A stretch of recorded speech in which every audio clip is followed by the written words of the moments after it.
আল্লাহর ওলি শাহ আলী রহমাতুল্লাহ আলাইহি হুজুরে পায়াতে ভাই কাকুতি বিনতি পড়বার পরে আল্লাহর ওলি কাছে স্থান দিয়ে দিলেন। বাবা ভালো লোকদের সঙ্গে বাবা মিশলে ভালো জায়গায় যাওয়া যায় না, যায় না।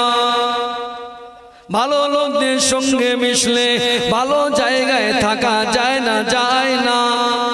জোরে বলে। ভালো লোকদের সঙ্গে মিশেছিলেন বাবা জঙ্গলের ওই বাঘটা শাহ আলী রহমাতুল্লাহ আলাইহি সঙ্গে তিনি মিশেছিলেন। এমন এক হুজুর আমার ইন্তেকাল হয়ে গেল। বাবা ইন্তেকাল হয়ে যাবার পরে দেখতে পাওয়া যায় আল্লাহর ওলি শাহ আলী রহমাতুল্লাহ আলাইহি হাতুড়ি মিনতি হওয়ার পরে হুজুরের লাশটাকে নিয়ে কাটিয়ায় রাখা হলো। কোথায় ছিল? জঙ্গলে জঙ্গলি বাঘ হুজুরের লাশের সামনে গিয়ে ছটফট ছটফট করতে মারা গেল। হুজুরের দাফন কাফন হয়ে গেল। বসিরাটবাসীরা চিন্তা করলো হুজুরের সঙ্গে যেহেতু থাকে হুজুরের পাশে আল্লাহর ওলির বাঘটাকে ওখানেই কবর দেওয়া হলো। জোরে বলো। ভালো লোকদের সঙ্গে মিশলে ভালো জায়গায় থাকা যায়, বসা যায়। আর আমরা মিশি কোথায় কোথায়?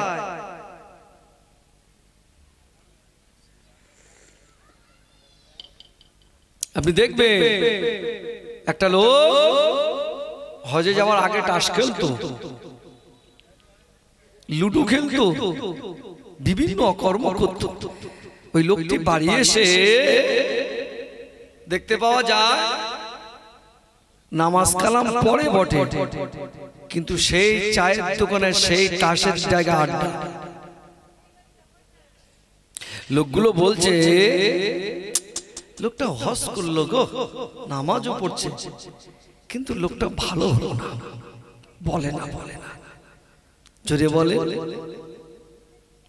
আবার একটা ছেলে নামাজ পড়তো না, কিছুই করতো না, কিন্তু নামাজ মক্কা শরীফে ঘুরে আসার পরে ভালো লোকদের সঙ্গে নামাজিদের সঙ্গে মিশতো।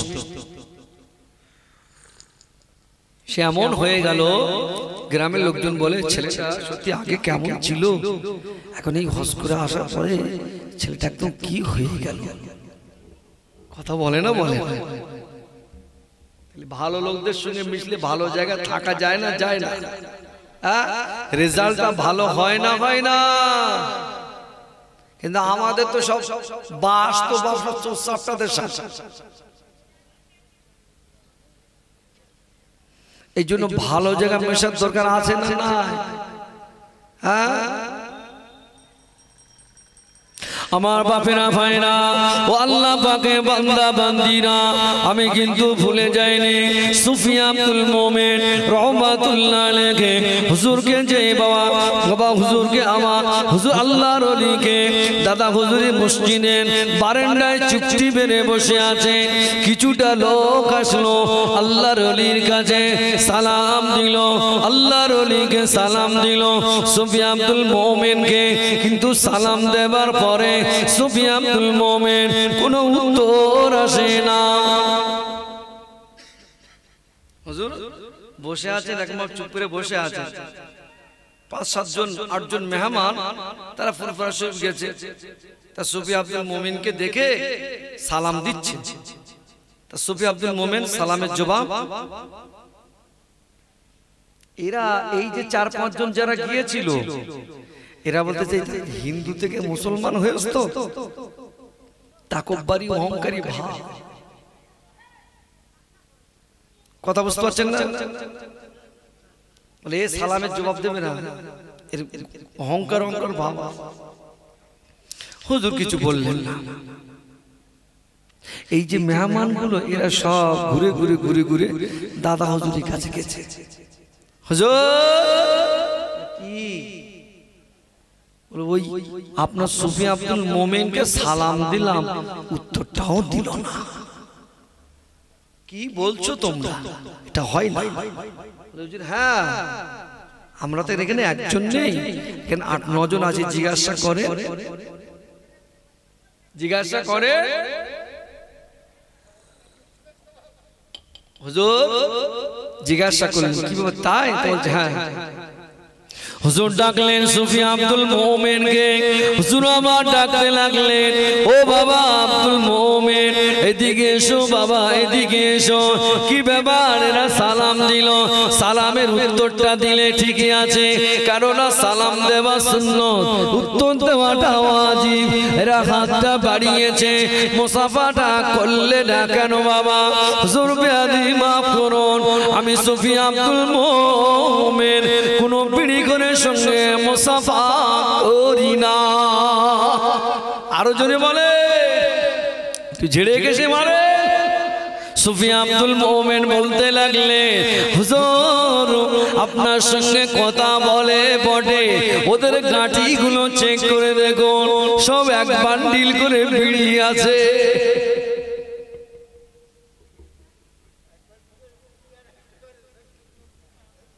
কি বলে? বলে ওদের ঘাটি দেবো তো সব বিড়ি আছে, যে হাতে বিড়ি ওঠে ওই হাটে সুফি আব্দুল মোমেন হাত দেয় না, ছুরি বলে। আর আমাদের তো সেই ওমরায় গেছে হসপিটাল, আল্লাহ আমাকে তো 2 বার নিয়ে গেল। 2017 সালে গেলাম, 2019 সাল, এবারে রমজানের পরে আবার আল্লাহ হায়াতে যদি বাঁচায়, যদি আল্লাহ নিয়ে যায়, ইচ্ছা আছে যাব। বলুন আল্লাহুম্মা আমিন। আল্লাহ যেন কবুল করে, আল্লাহ সকলকে কবুল করে, বলুন আল্লাহুম্মা আমিন। ও সেই মক্কা শরীফে গেছে, জাবালে রহমতের পাশে গেছে, মানে এত জোরের নেশাখোর। আমি বলছি চাচা, তা তুমি সেই ভারতবর্ষ থেকে বিড়ি প্লেনে করে বইয়ে গেলে কি সব বিড়ি ভারতবর্ষ থেকে প্লেনে করে বিড়ি বইয়ে গেলে বিড়ি খাচ্ছে। আচ্ছা বলো কি নেশা করো?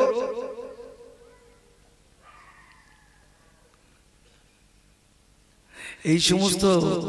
আচ্ছা মুখে আগুন দেয় কাঁদে, বল মুখে আগুন দেয় না? আর এ তো জীবিত হালাতে। হ্যাঁ, আবার বিড়ি না খেলে বউর আবার বকে স্বামী, যে তুমি আজকে বিড়ি খাওনি কেন? তোমার মুখ থেকে কি সুন্দর সেন্ট বার হয়, তুমি আজ খাওনি কেন? কেননা এরা শাড়ি আদায় করতে পারে 2000-এর দামে, এরা বোরকা আদায় করতে পারে ভালো, এরা বাপের বাড়ি যাবে, ওর বাপের বাড়ি কলেমা শরীফ হবে ওর বাপের নামে, সেখানে 2000 টাকা দিতে হবে, ভাইরা ভাইরা সব দিচ্ছে, এরও 2000 ভাগে পড়েছে, এরও দিতে হবে, সেখানে 2000 দিতে পারে ভালো, আদায় করতে পারে ভালো। ও স্বামী বিড়ি খাচ্ছে, ও একবার ছাড়াতে পারে না। এই এরা দুটো খুব দুষ্টুমি করে।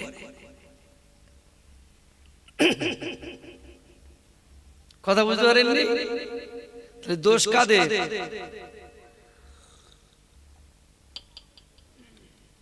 একটা মহিলা যদি মনে করে একটা পুরুষ সংশোধন হবে, পারে পারে। বলে হুজুর তুমি তো তোমার মতন মাইক পেয়ে বলতেছো, আঙ্গা বলা ওটা সংসার আমি করতে, সেটা আমি বুঝি। কি বুঝলি? কথা বললেই মার। ওরে বলতেছে একদিন রাগ করে বিড়ি কুচে ফেলে দিয়েছি, আমি মনে করছিলাম সকালবেলা বাথরুমে যাচ্ছে, ও খোদা পিছন দিয়ে ঘুরে দেখতেছি খেটেলে এসতেছে। বিড়ি ভাঙলে কেন আগে বল? কথা বলা যায়নি, এসব এলাকায় নেই। যা আছে নদীর ওপারে আমাদের বসিরা, তাহলে সব আদায় করতে পারে ভালো। আর স্বামীটা নামাজ পড়ে না, ওটা পারে না।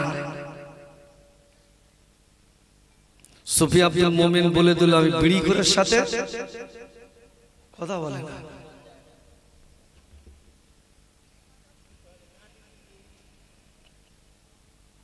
বিড়ি ঘরের সঙ্গে মুসাফা করে না। আর আমাদের ঘরে বউরা বিড়ি কিনে দেয় বরে, পার্থক্যটা এটাই, অন্য কিছু না। তারা ভয় করেছে কার, আর আমরা ভয় করি কার?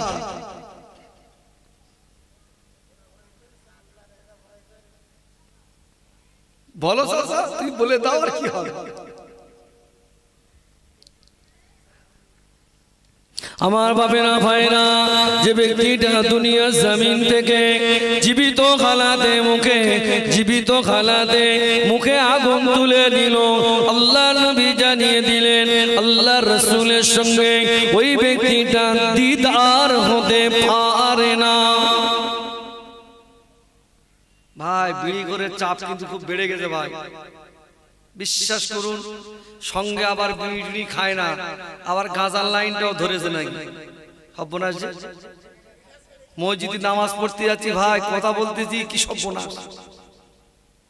মুসল্লিরা অবজেকশন দিচ্ছে, বলে হুজুর এই লোক যে এত বিড়ি খায়, পাশে নামাজ পড়তেছি দাঁড়ানো যায় না।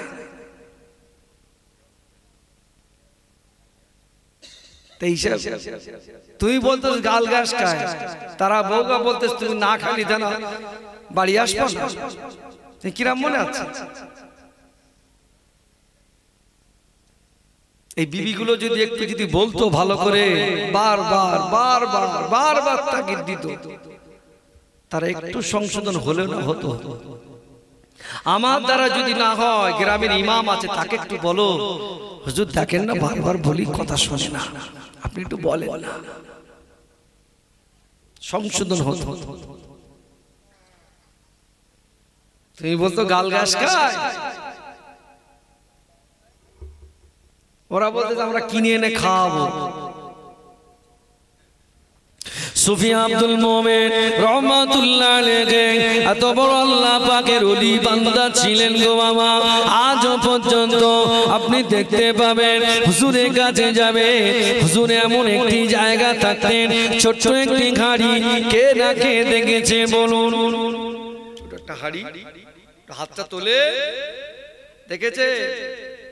আল্লাহর ওলি শাহ আলী রহমাতুল্লাহ আলাইহি শুধু নয়, আল্লাহর ওলি সুফি আব্দুল মোমেন রহমাতুল্লাহ আলাইহি ছোট্ট একটি গাড়িতে করে গোটা 300 লোক খাইয়েছিলেন। জোরে বলুন, আর জোরে বলুন সুবহানাল্লাহ। সুফি আব্দুল মোমেন রহমাতুল্লাহ আলাইহি হুজুর তিনি যে গাছের উপরে তলায় বসে বসে জিকির করতেন গো বাবা, ওই গাছও আজও পর্যন্ত আল্লাহর ওলি বান্দার রওজাটাকে, কবরটাকে ছায়া দিয়ে আছে। জোরে বলুন, আর জোরে বলুন সুবহানাল্লাহ। আল্লাহর ওলি সুফি আব্দুল মোমেন হুজুরের দরবারে একজন খাদেম থাকতেন, ওই খাদেমের একজন বন্ধু ছিল, ভ্যান চালাতেন বাবা। 4টি মেয়ে তানার, গরিব অসহায় দরিদ্র মানুষ বাবা। খাদেমের সঙ্গে কথা বলে লাইন করে হুজুরের দরবারে চলে আসলেন। হুজুর আমার চলে হুজুরের দরবারে যেই না আসলেন, হুজুরকে বলতে লাগলেন, হুজুর বেয়াদবি মাফ করুন, বেয়াদবি ক্ষমা করুন, 4 থেকে 5 দিন পরে আমার বড় কন্যার বিয়ে হুজুর, তেমন কিছু টাকা নাই, পয়সা নাই, হুজুর আমি কিভাবে বিবাহ দেব? তুই কিভাবে বিয়া দিবি না দিবি তা তুই আমার কাছে কি সেটা বল, তোর ব্যাপারটা কি বল। হুজুর বলতে লাগলেন, হুজুর বেয়াদবি মাফ করুন, বেয়াদবি ক্ষমা করুন, হুজুর আপনার কাছে কিছু সহযোগিতা চাইতে আসি না, হুজুর আপনি একটু যদি আমার জন্য দোয়া যদি করতে, হুজুর অতটুকুই যথেষ্ট। আল্লাহর ওলি বলতে বলতে উঠে গেলেন, কিছুটা দূরে গেলেন, কিছুটা দূরে যাবার পরে হুজুর আমার ইস্তিনজা করলেন, প্রস্রাব করলেন, প্রস্রাব করবার পরে কুলুপ নিতে হয়, ওই কুলুপটা ব্যবহার করবার পরে ওই মুরিদের হাতে তুলে দিল, আর বলে দিল, বাবা খবরদার এটা যেন খুলবি না, এটা মুঠো করে নিয়ে বাড়িতে চলে যা, বাড়িতে গিয়ে খুলবি, বাড়িতে যে খুলবা পরে দেখতে পাওয়া যায় আল্লাহ পাক আল্লাহ তাআলা দয়া করে ছোট্ট একটি চুলের টুকরাটাকে সোনায় পরিণত করে দিয়েছেন। জোরে বলুন, এরাই ছিল আল্লাহর ওলি বান্দা, এরা ছিল হিন্দু ঘরের সন্তান, এরা জীবনের মতো জীবন গঠন করেছে বাবা, এরা আল্লাহকে ভয় করেছে, আমরা দুনিয়ার মানুষকে ভয় করেছি, তাই এরা দোয়া করলে আল্লাহ পাকের দরবারে কবুল হয়ে যেত, আমরা দোয়া করলে কবুল হয় না।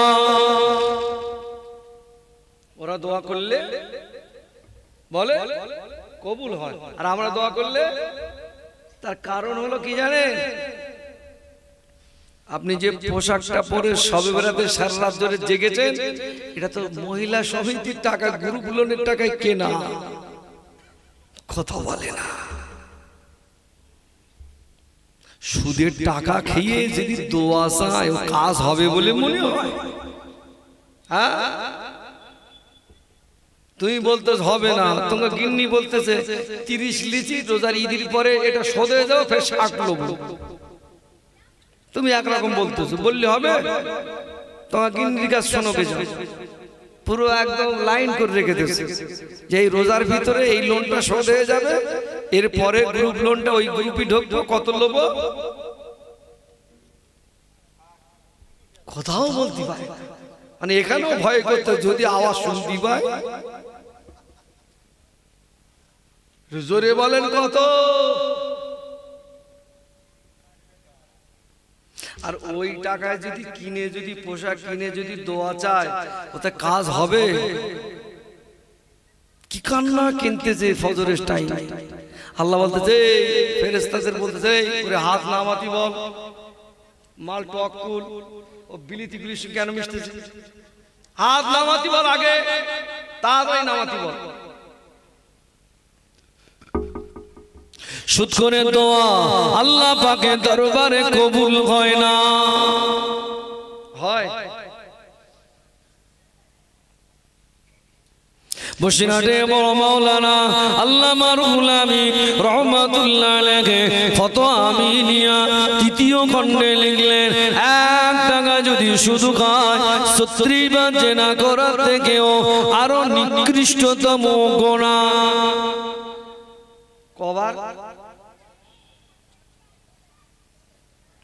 জিনাও করছে, আবার সুদও।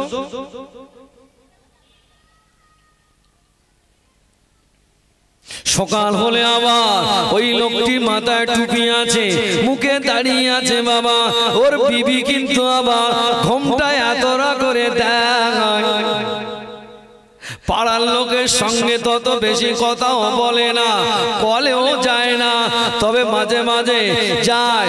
সবে বেড়াতে পরের দিন যখনই কলে গিয়েছে, এক বুবু আর এক বুবুকে জিজ্ঞাসা করে, বলে তুই ক রাকাত নামাজ পড়েছিস সবে বরাতে? বলে আর বলিস নে, বেশি পড়তে পারি না, 50 রাকাত পড়েছি। কত?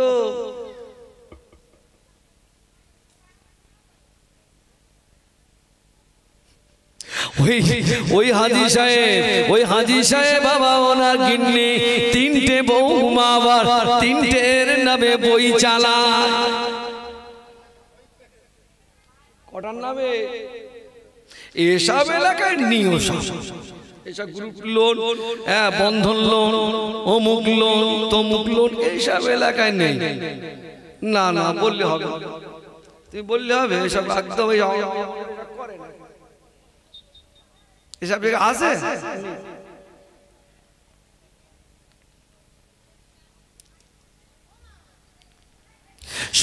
শুধু কোন ব্যক্তিরা যদি আল্লাহ পাকের দরবারে যদি দোয়া চায়, ওই দোয়াটা কবুল হয় না। শুধু কোন ব্যক্তিরা যদি মারা যায়, ওর জানাজা পড়া যায় না। শুধু কোন ব্যক্তিরা যদি মারা যায়, কবরের ভিতরে দেওয়ার পরে দেখবেন আযাবটা কেমন হয়। মুরব্বীদের কাছে শোনা কথা বলছি, দলিল চাই বলতে পারবো না। আগে গরু সেই কি হতো, বাড়ালি না কি বলে গো, বলো না, হ্যাঁ কি একটা হতো না, এই যে বুড়লি বুড়লি রক্ত চুষে খেত, আটুলি। কি বলছো মুরব্বী বাবা? ওই আটুলি হতো গরু, হতো না? হতো না? এখনো হয়। আগে মুরব্বীরা বলতো 7 সূত্রের নাম লিখে ওই গরুর গোলায় দিয়ে ওই পোকা পড়ে যাবে। এই কাহিনী শুনেছেন? হ্যাঁ, দেখো আমি ভুল বলতে কি বুঝলে? এই জন্য শুধু করে ব্যক্তিরা যদি দোয়া চায়, ও দোয়া আল্লাহ পাকের দরবারে বাবা কবুল হয় না। এত নিকৃষ্টতম তোমার জিজ্ঞেস করতে হবে না, পরে নেমে গিয়ে তুমি জিজ্ঞেস করো কুলি বাবা। যে সমস্ত শুধু করে ব্যক্তিরা আল্লাহ পাকের দরবারে যদি মাফি চায়, মাফ অবশ্যই হবে গো বাবা। সুদ এতটা খেয়ে ফেলেছে, শুধু সুদ নয় পরের মালটাও হকটা ফাঁকি দিয়েছে। এক ভাই 3 বোন, বাবাজি আমার, বাপ আমার, দেখতে পাওয়া যায় 2 ভাইয়ের নামে লিখে দিল, 3 ভাইয়ের নামে লিখে দিল, একটা বোনকে দিল না। ওই ব্যক্তিটা মারা গেলে কি আযাব হবে বলে মনে হয়?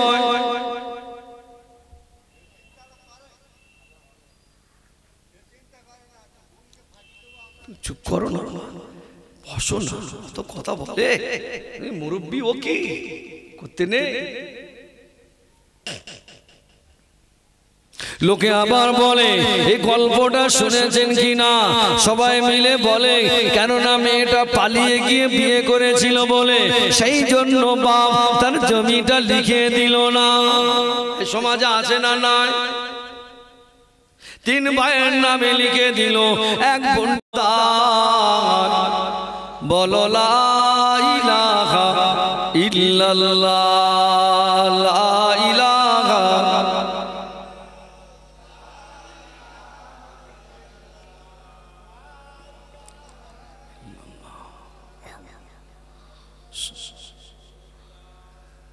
तौहीदी का डोंका आलम में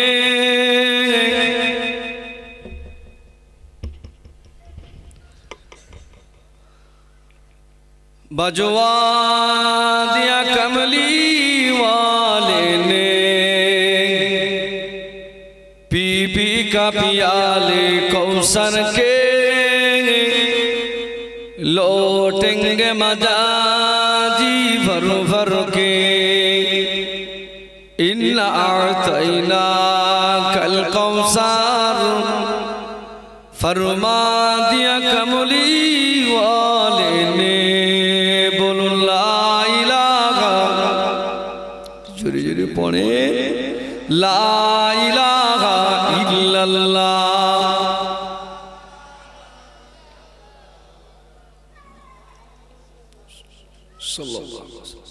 قال الله تعالى في كلام المجيد والفرقان الحميد، كل نفس ذائقة الموت ثم إلينا ترجعون। قال رسول الله صلى الله عليه وسلم، من أحب سنتي فقد أحبني، ومن أحبني كان معي في الجنة।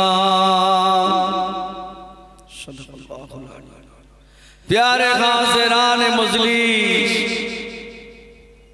আমার দিনদার নেককার আল্লাহওয়ালা ভাইও বাবাজিরা, খাস করে আজকের পীরনগর দরবার শরীফ পীর আব্দুল আজিজ রহমতুল্লাহ আলাইহি আওলাদ এসেছে, আমার আগেই তিনি বললেন। হুজুরকে জানায় আন্তরিক মোবারকবাদ। খাস করে আমার পরপরে ফুরফুরা শরীফে মুজাদ্দিদুজ্জামানে আওলাদ তিনিও আছেন। আজকে রে আমাদের এটা বুরহানগড়, জায়গাটার নাম বুরহানগড়। মাশাআল্লাহ সুন্দর মাহফিল করলো, সারাদিনের প্রোগ্রাম ছিল, 35 থেকে 40টা খতম হলো। কথা বলে না। এই বুরহানগড়ে এই পাড়ার কজন বসে আছেন একটু হাতটা তোলেন তো দেখি। এই পাড়া মাশাআল্লাহ সবাই আছে, 35 থেকে 40 খতম হলো। শুধু তাই নয়, আমার ঘরের মা ও বোনেরা আহা সারাদিন সংসারে কাজ করার পরেও তারা এই খতমগুলো করলো। শুধু তাই নয়, আবার পড়া হয়ে গেলে তাসবিহ পড়েছে, লা ইলাহা ইল্লাল্লাহ মুহাম্মাদুর রাসূলুল্লাহ সাল্লাল্লাহু আলাইহি ওয়াসাল্লাম। এই কলেমা শরীফ পড়া হয়েছে মাশাআল্লাহ 25 থেকে 30 লাখ, 25 থেকে 30 লাখের কাছাকাছি কলেমা শরীফ। আবার ওই সমস্ত মেহমানদের আবার ফের মেহমানদারি ব্যবস্থা ছেলেরা করলো। সব খুশি না বেজা? জোরে বলা যায় না। ও বুরহানগড়ের ছেলেরা একেবারে সব চুপসে গেছে। ওটা বাজে সবে তো 10টা 5। একবার তাকবীর দাও না, নারায়ে তাকবীর। তুই ঝেড়ে কেসে দাও বাবা, নারায়ে তাকবীর, নারায়ে তাকবীর। সিলসিলায়ে হক মুজাদ্দিদুজ্জামান, সিলসিলায়ে হক ফুরফুরা শরীফ, আহলে সুন্নাত ওয়াল জামাআত, আমার দাদা পীরের হক সিলসিলা বুরহানগড় ঐতিহাসিক ইসালে সওয়াব। নারায়ে তাকবীর, নারায়ে তাকবীর।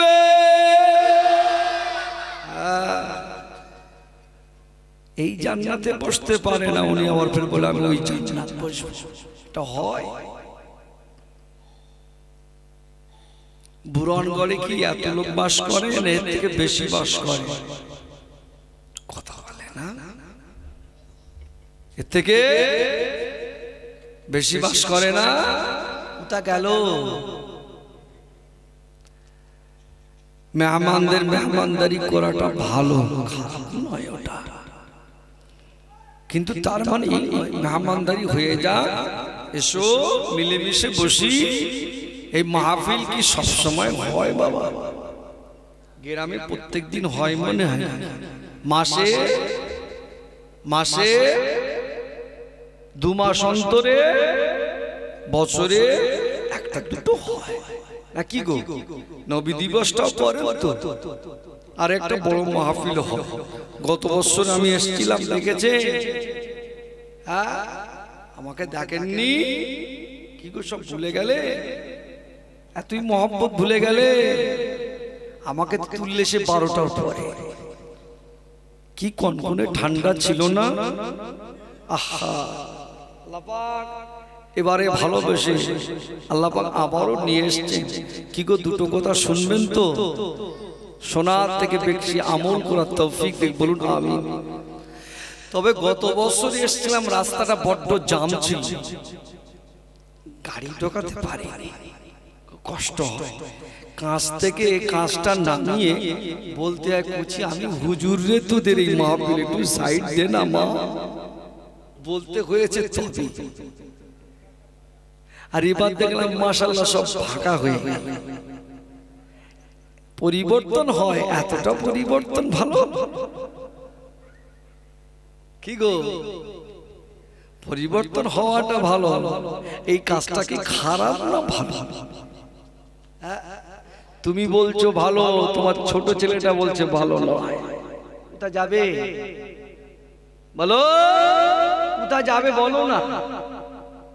তুমি বলছো ভালো, বড় ভাইটা বলছে ভালো, মেজোটা বলছে এটা আমরা চাঁদা দেবো না।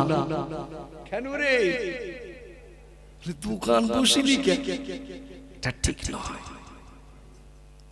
হ্যান্ডেলে দেখেছি সব কঠোর ভাবে নিষিদ্ধ থাকে। মনোহরীর দোকান কঠোরভাবে নিষিদ্ধ থাকে। হ্যাম্বিলের লেখা থাকে না থাকে না? জোরে বলো না বাবা, রাগ হয় আমার প্রতি, রাগ করছে? আহা, ভালোবেসে দুটো কথা বলবো, রাগ করলে হবে কি করে? হ্যাঁ, এই মহিলাদের বেপর্দায় ঘোরাফেরা কঠোরভাবে নিষিদ্ধ লেখা আছে। এই হ্যাম্বিলের লেখাই হ্যাম্বিলেই থাকে, কিন্তু এখানে যে বাস্তবে রূপ দেওয়া হলো পশ্চিম বাংলা ঘুরে ঘুরে দেখলে। আমি ছেলেদেরকে জিজ্ঞাসা করছিলাম, আপনাদের এই মসজিদের কমিটির ছেলে ভাই যে বেলাট নাই, ইমান আলী তো নাম নাকি, জিজ্ঞাসা করছিলাম কি গো রাস্তা পুরো ফাঁকা? বলছে হুজুর মনোহরীর দোকান বসতে দেয়নি, তাতে কিছু মানুষ একটু অখুশি হয়েছে। আমি যে ওরা অখুশি হলে ওরা পরে বুঝবে, কেননা বাপ দাদু আমল থেকে তো ওরা হয়ে আসছে। কথা বলে না, বাপ দাদু আমল থেকে ওটা হয়ে আসছে, ওটাকে বন্ধ করতে গেলে একটু কষ্ট হবে। এই বন্ধটা ভালো না খারাপ? ভালো।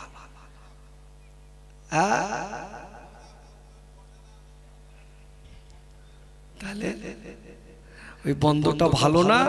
বন্ধটা ভালো। এটা তো দৃষ্টান্তমূলক একটা উদাহরণ। আপনাদের মাহফিলের কথা এবার তো আমার যা হয়েছে প্রায় জায়গা গিয়ে বলতে হবে যে তোরা বোরহানগড়ের মতন ইতিহাস তৈরি কর। কথা বলে না, ওই হ্যান্ডবিলে লিখে আর ছাড়ার কাজে না, ওটাকে বাস্তবে রূপ দিতে হবে, তবেই তো। আমার বাপেরা ভাইরা কষ্ট পেয়ে, এই কাজটা ভালো নয়। ছেলে মেয়ে ছেলে এক জায়গায় ঘুরবে, এটা সম্পূর্ণ নিষেধ কাজ।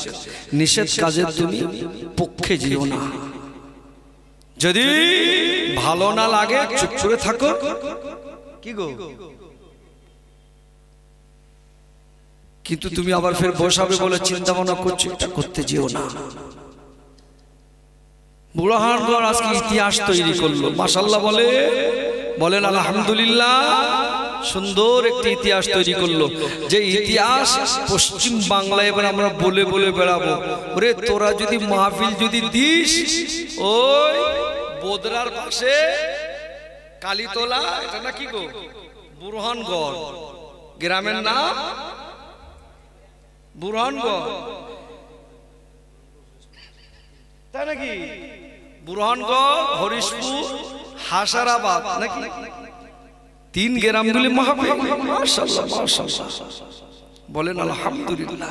এই যে তিন গ্রাম মিলে মাহফিলটা দিলেন, খুব সুন্দর কাজ। তার আগে আরো একটা ভালো কাজ হলো যে 40 খতম কোরআন শরীফ তেলাওয়াত, সাথে মেহমানদারি, মা বোনের আবার পড়লেন কলেমা শরীফ। এটা সবচেয়ে বড় নিয়ামতপূর্ণ কাজ। কথা বুঝতে পারছেন না? এগুলো হয় না কথা, কিন্তু আপনাদের কেন হয়? আল্লাহ পাক আমাদের সকলকে ভালো হওয়ার মতন তৌফিক দেখ। বলুন আল্লাহুম্মা। এসেছেন বসেছেন সকলে, রাগ করলে হয় না। সব কথা রাগ করতে নেই। এসেছে বসে দুটো কথা ভাই আব্বা ছেলে মিলে আলোচনা করা যাক, কোনটা ভালো কোনটা খারাপ, কোনটা হালাল কোনটা হারাম, কোনটা জায়েজ কোনটা না জায়েজ, কি গো আলোচনা করা যাক। দুঃখ পেলে হয়। আল্লাহ পাক সুন্দর এই মাহফিল থেকে আল্লাহ পাকের দরবারে লক্ষ কোটি সুজুদ ও শুকরিয়া। সকলে একবার প্রাণ ভরে বলুন আলহামদুলিল্লাহ। তো জোরে বলেন আলহামদুলিল্লাহ। তারপর পরে জানায় আমাদের নবী নূর নবী দয়াল নবী রহমতের নবী মাজার মুকদ্দাস শরীফে জানায় অসংখ্য দরুদের নজরানা। সকলে বলুন সাল্লাল্লাহু আলাইহি ওয়াসাল্লাম। আল্লাহ পাক বললেন কুল্লু নাফসিন যায়িকাতুল মাউত, মরে সকলকে যেতেই হবে। এক কথায় মরে সকলকেই যেতে হবে। আপনি দেখবেন, আপনি যদি আলু বিক্রি করতে যান সেখানেও দ্বিমত, বলে ওটা দিশি আলু এটা চন্দনমুখী গো, বলে না হ্যাঁ শাক বিক্রি করবেন ওখানে দ্বিমত, নামাজ পড়তে যাবেন সেখানেও দ্বিমত। বলে ওই হাত কোথা বাঁধলি, বুকে নয় রে, ওটা নাভির নিচে। কথা বলে না, বলো বলে না, বলে না, বলে ওই মাহফিল দিচ্ছিস, কিয়াম করা যাবে না, এ বলছে করা যাবে। দ্বিমত আছে না? না, সব জায়গায় দ্বিমত। কিন্তু পৃথিবীর এক সব জায়গার মানুষ এক জায়গায় কিন্তু দ্বিমত নেই। ইংল্যান্ডের মানুষ জানে আমার মৃত্যু হবে, কথা বলে না। ফ্রান্সের মানুষ জানে আমার মৃত্যু হবে, ইরাকের মানুষ জানে আমার মৃত্যু হবে, আফগানিস্তানের মানুষ জানে আমার মৃত্যু হবে, ইন্ডিয়ার মানুষ জানে মৃত্যু হবে, বাংলাদেশ জানে আমার মৃত্যু হবে। তাহলে সকলেই এখানে কি দ্বিমত আছে বাবা? দ্বিমত আছে এখানে, সব একমত। কোরআন শরীফ পড়ছে কেউ, সেখানেও দ্বিমত। কোথা যাবে? ওই তুই দলিল পড়লি কেন রে? ওটা জলিল হবে, বলে না, বলে না।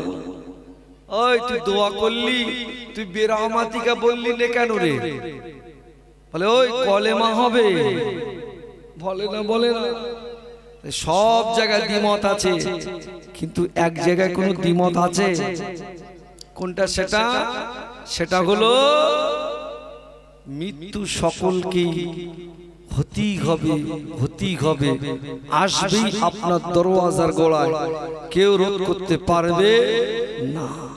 আজরাইল আলাইহিস সালাম এটা এমন একটা ফেরেশতা, এ যার দরওয়াজায় আসবে, যার সঙ্গে একবার সাক্ষাৎ হবে এই ফেরেশতা, তার বেঁচে থাকার আর কোনো অধিকার আছে? বাপ ছেলেটাকে নিয়ে ঘুমিয়ে আছে গো, সকালবেলা ছেলেটাকে ডাকছে, ওঠে না, লাশ উঠছে। স্বামী আর স্ত্রী দুজনে মিলে শুয়ে আছে। স্ত্রী স্বামীকে ডেকে দেয় ফজরের টাইমে, কই গো ওঠো না, আজান হয়ে গেল গো বুরহানগঞ্জ মসজিদে, ওঠো। হাতটা ধরে টানে, দেখ গোটা লাশ উঠে আসছে, কথা বলে না। এটা এমন একটা ফেরেশতা যার ঘরে দরওয়াজায় আসে বাবা, খালি হাতে ফিরত যায় না। তাহলে মরতে আমাদের সকল কি হবে, কিন্তু মরার মতো কজন মরে? কথা বলে না। মরে গরুও মরে, ছাগলও মরে, আবার কুকুরটাও মরে, আবার মানুষও মরে। সব মরণ কি এক? তাহলে আমরা কি মরবো? মানুষের মতন হয়ে মরবো। তাহলে মানুষের মতন মরতে গেলে আল্লাহ বললেন, ইয়া আইয়ুহাল্লাযীনা আমানুত্তাকুল্লাহা হাক্কা তুকাতিহি ওয়া লা তামুতুন্না ইল্লা ওয়া আনতুম মুসলিমুন। জোরে বলুন। জোরে বলা যায় না, তো জোরে বলা যায় না। আল্লাহ পাক বলতে লাগলেন, আমার বান্দা বান্দিরা রে, আমি আল্লাহ, তোমরা আমাকেই ভয় করো, তোমরা আমাকেই ভয় করো, অন্য কাউকে করতে যেও না, অন্য কাউকে ভয় করতে যেও না। তোমরা যদি আমাকেই যদি ভয় করো, আমি আল্লাহ পাক জানিয়ে দিলাম, ও আনতুম মুসলিমুন, আমি আল্লাহ পাক তোমাদেরকে মুমিন মুসলমান করে কবরই দিয়ে দেব। জোরে বলুন। আল্লাহকে যদি ভয় করো, আল্লাহ সবকিছু ব্যবস্থা করবে না, করবে না। কিন্তু তুমি তো আল্লাহকে ভয় করো না। কাকে ভয় করছো? দুনিয়ার নেতাকে। তাকে আল্লাহ বলতে লাগলেন, বান্দা তোমরা যদি আমাকে ভয় করো, আমি আল্লাহ পাক তোমাদের উদ্দেশ্যে ঘোষণা করে দিলাম।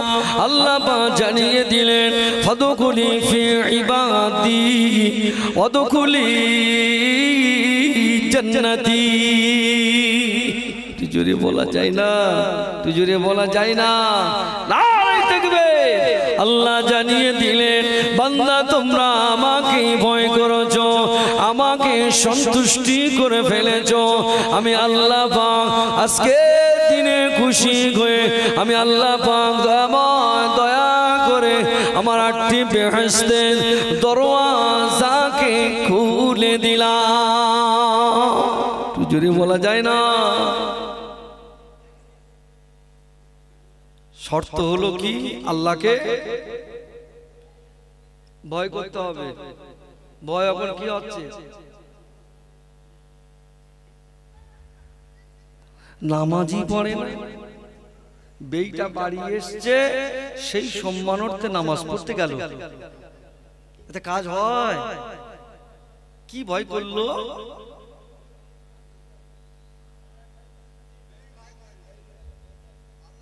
আমার বাপেরা ভাইরা, মরে সকলকে যেতেই হবে দুনিয়া থেকে।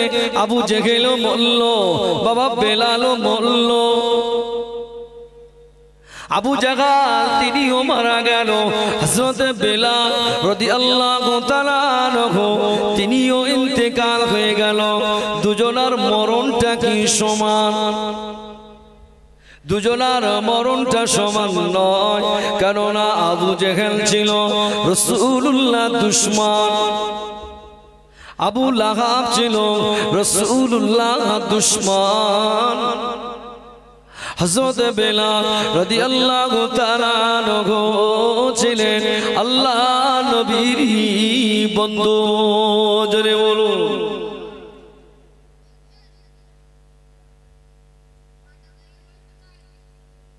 তাহলে আবু জেহেলও মরল, আবার দুই একটা লোক বলে মক্কায় গিয়ে নাকি মরলি নাকি সব কবরে আজম মা, এই গল্প শুনেছেন? হ্যাঁ, তো আবু জেহেল তো মক্কায় মরেছে, তো ওর কবরে আযাব কি মা? পাকা দুষ্টু লোক দুনিয়ার জমিগুলো সব হক ফাঁকি দিয়ে মক্কায় গিয়ে মরল বলে সব পাপ নাকি? না না, আল্লাহ নবী জানিয়ে দিলেন, আল্লাহ হাবিব জানিয়ে দিলেন, মরণ তোমাদের আসবে বাবা।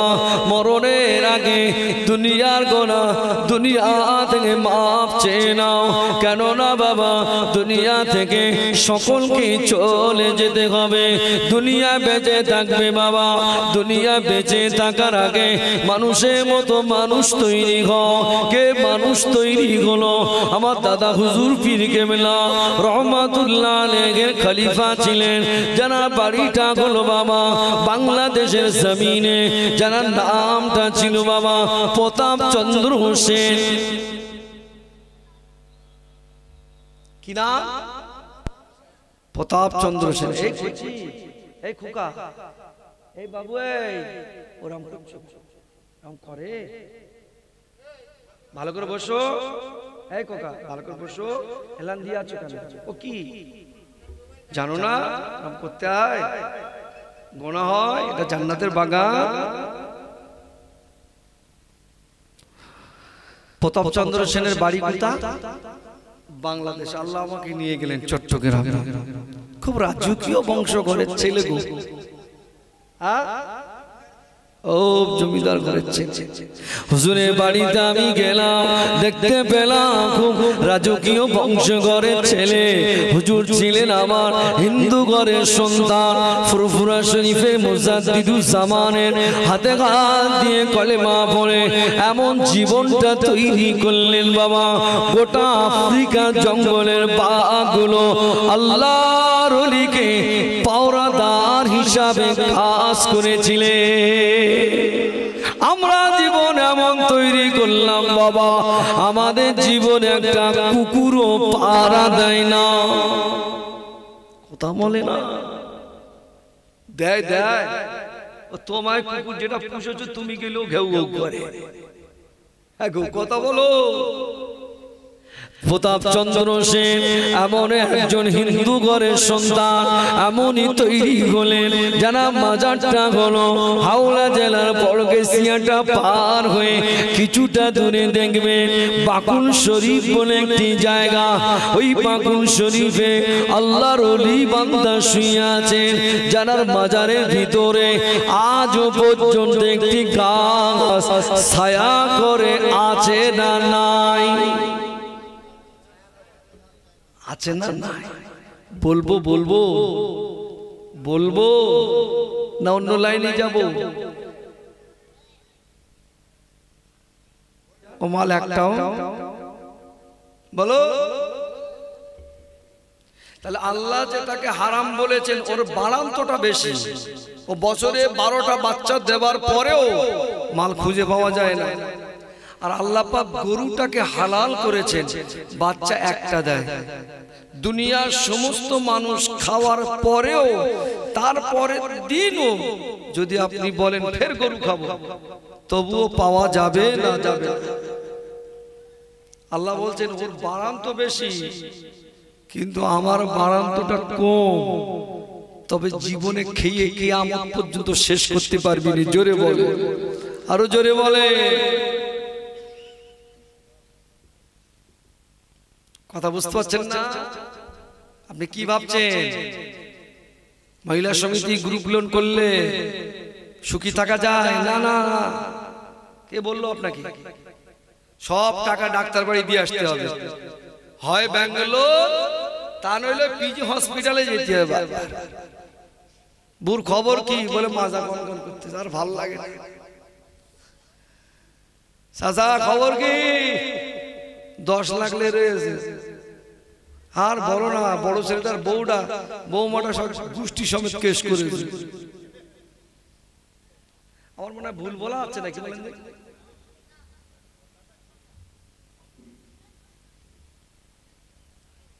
আল্লাহ পাকের বান্দা বান্দিরা মনে রেখে দিও, হারাম জিনিসটাকে আমার আল্লাহ পাক নিষেধ করে রেখেছেন, ওটা খবরদার খেও না। কেননা আল্লাহ পাক ওটাকে নিষেধ করেছেন, যেটাকে আমার আল্লাহ পাক হালাল বানিয়ে দিলেন। আল্লাহ বললেন বান্দা কত খাবি খা, কুরবানিতে খাবি অসুবিধা নাই, ব্যবসা করবি গরুলে অসুবিধা নাই, প্রত্যেক দিন খাবি তাও অসুবিধা নাই, তারপরের দিনও খাবি তাও অসুবিধা নাই, কিয়ামত পর্যন্ত খাবি তাও অসুবিধা নাই। আমি আল্লাহ পাক ওয়াদা করলাম আমার বরকতি জিনিসের এক ফোঁটা জিনিসও কমবে না। জোরে বলুন, আর জোরে বলে। আল্লাহ পাক আপনি শুধু খোর আর ভ্যানওয়ালা ব্যক্তি, একজন ভ্যানওয়ালা ব্যক্তিটা মাসে নয় প্রত্যেক দিন 300 থেকে 350 400 টাকা ইনকাম করে, কিন্তু একজন প্রভাবশালী ব্যক্তি শুধু খোর ব্যক্তি মাসে ইনকাম করে প্রত্যেকটা দিন ইনকাম করে 4000 টাকা দেখতে পাওয়া যায়। ওই ব্যক্তিটা বাড়ি থেকে অফিস থেকে ফিরে আসার আগে বাড়িতে ফোন করে দেয়, বলে 200 গ্রামের 2টো রুটি আমার জন্য রেডি করিস, আর কিছু করতে হবে না। অথচ যে মানুষটা গরিব অসহায় সারাদিন ভ্যান চালিয়ে আসলো, বাড়িতে এসে চা ভাত দিয়েছে সিদ্ধ আর অন্য কিছু দিয়েছে, মন ভরে ভাত খেয়ে বাবা বিছানায় শুয়ে পড়লো। আল্লাহ পাক দয়া করে 10 মিনিটের ভিতরে আল্লাহ তাকে ঘুম পাড়িয়ে দেয়। জোরে বলুন সুবহান। আরে ব্যক্তি মাসে দিনে 4000 টাকা ইনকাম করে, 2টো রুটি ছাড়া খায় না, আবার বলে নার্ভের ওষুধটা দে, কি ঘুমের ওষুধটা দে। ঘুমের ওষুধ 3টে না খেলে এর ঘুম আসে না।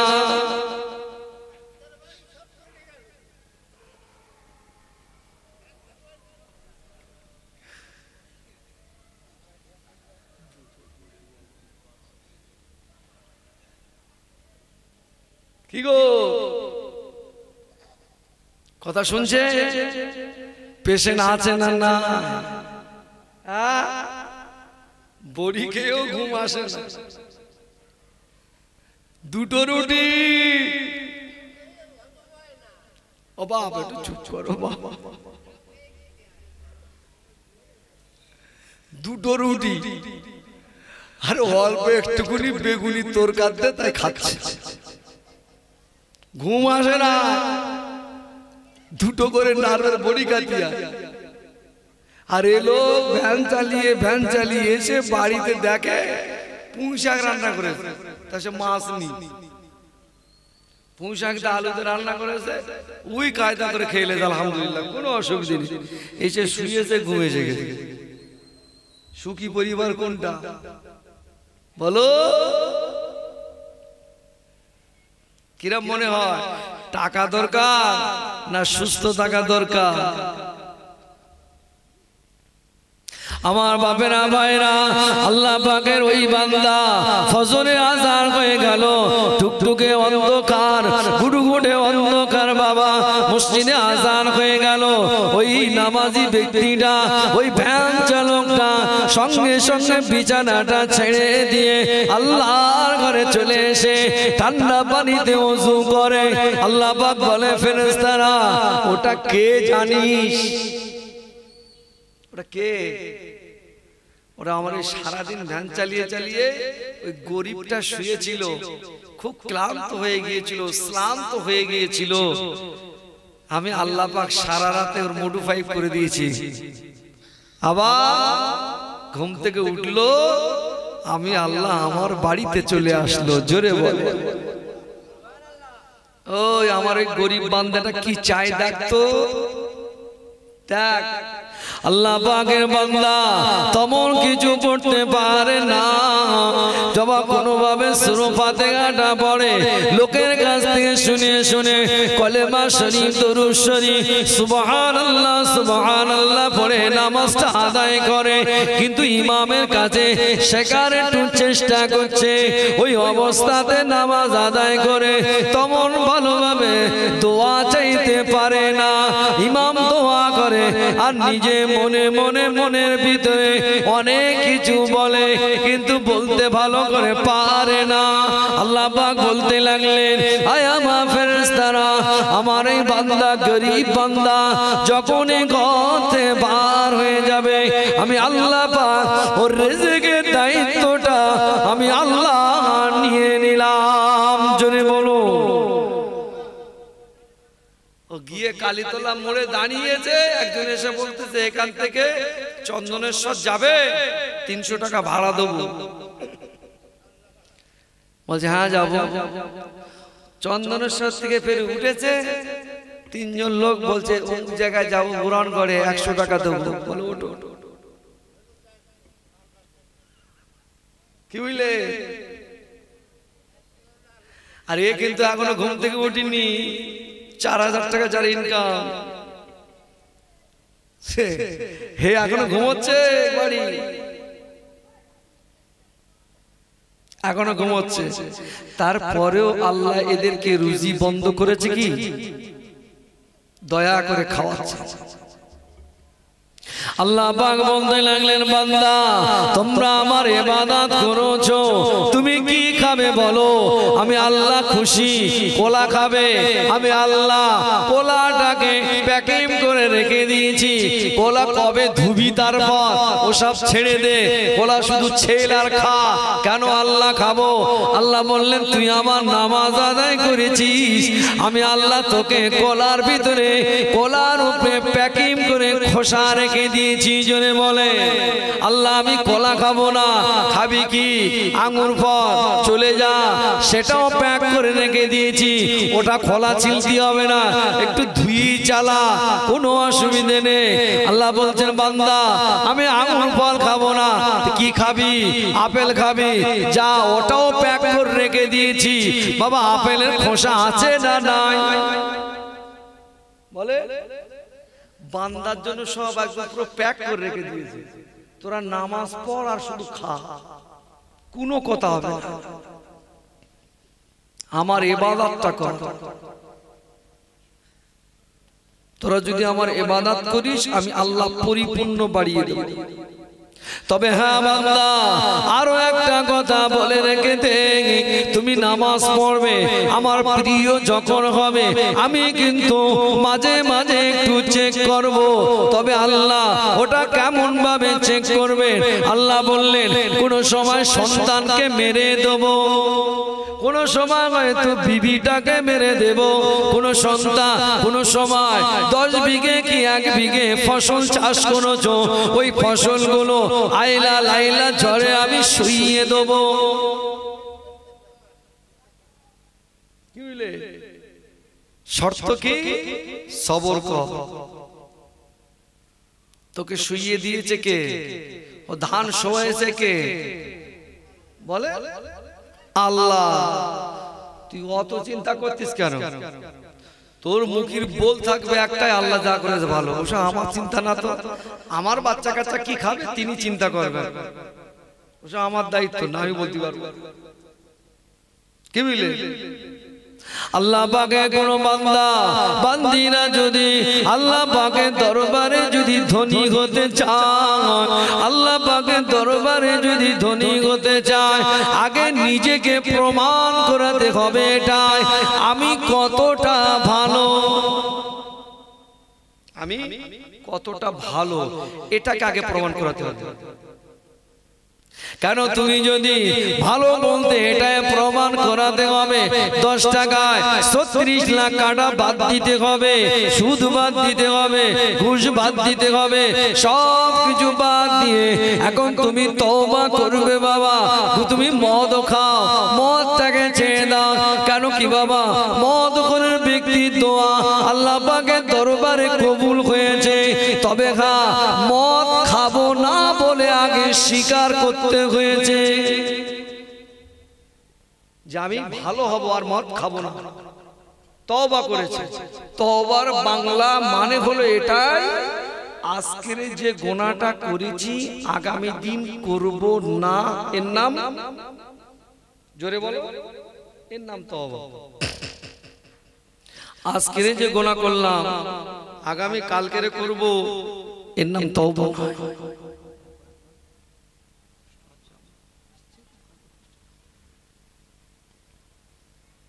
আজকের যে গুনাহ করেছি আগামী দিন করব না, এর নাম তওবা। বিশার হাফিজ রহমাতুল্লাহ আলাইহি তিনি এত বড় মদ্যপায়ী ছিলেন, সারাটা জীবন ধরে তিনি মদ খেয়ে গেলেন বাবা।